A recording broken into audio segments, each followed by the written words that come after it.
코로나19 사태가 끝나더라도 대중이 다시 한 곳에 모이기는 쉽지 않을 것이라는 전망이 나옵니다. 이로 인해 종교의 핵심 요소인 공동체 붕괴를 우려하는 목소리도 있는데요. 기획부도 포스트 코로나 마지막 순서로 코로나19 이후 불교계가 주의를 기울여야 할 사회적 가치를 짚어봅니다.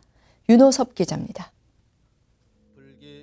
올해 부처님 오신 날 봉축법요식은 코로나19 사태로 인해 유례 없이 대폭 축소된 가운데 봉행됐습니다.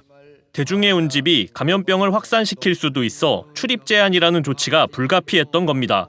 전문가들은 코로나19 사태가 끝나더라도 예전처럼 한 공간에 대중이 다시 모이기는 쉽지 않을 것이라고 내다봅니다.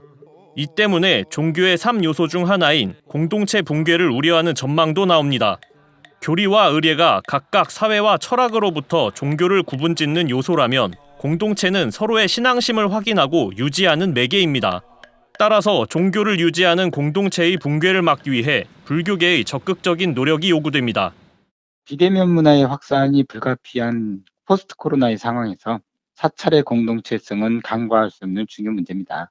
의식의 차원에서는 승가가 제가를 공동체의 주체로서 인정하고 보다 책임 있는 역할을 부여해야 합니다.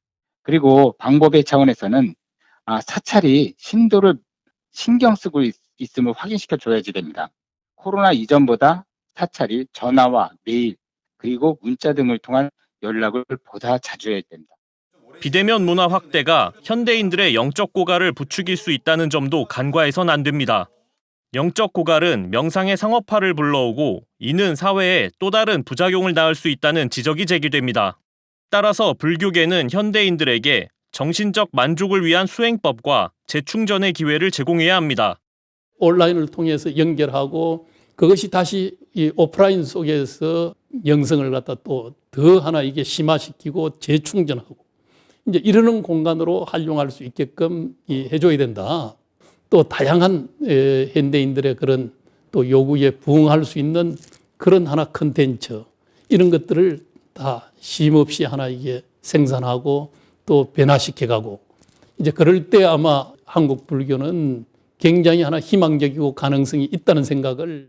비대면으로 인해 대중의 운집이 과거보다 축소될 경우 불사 문화에도 변화가 필요합니다.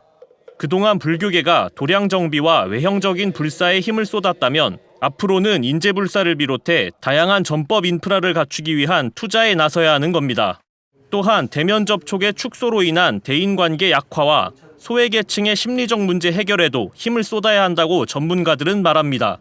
비대면으로 사람과 사람 간의 거리가 멀어져서 여러 가지 문제가 생길 것이 예상되는데 사람과 사람의 거리를 메꿔주고 또 심리적 불안감을 해소해 줄 수 있을 거라고 생각을 합니다. 불교가 세상 속으로 더 다가가서 사람들의 아픔이 지금 현재 어디가 있는가 잘 찾아서 치유해주는. 이처럼 사회가 요구하는 공공선 실현은 불교를 비롯한 모든 종교의 주요 과제로 꼽힙니다. 코로나19 이후 전 세계 모든 인류의 생활 양식이 변할 것이라는 전망 속에서 불교는 앞으로 무엇을 할지 고민해야 합니다. BTN 뉴스 윤호섭입니다.